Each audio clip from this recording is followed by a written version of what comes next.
It doesn't matter. It's not about who you've been with. It's about who you end up with.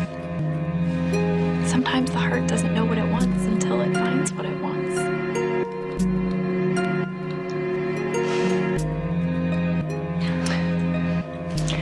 I hope you find what you're looking for. Thank you.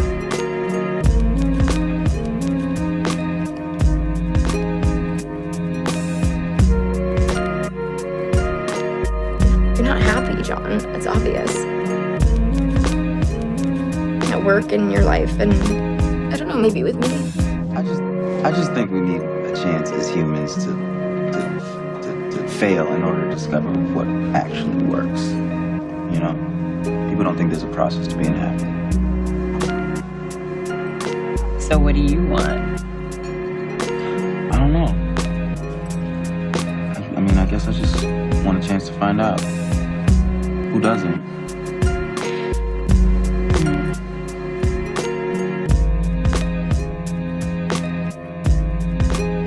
Are people generally happy?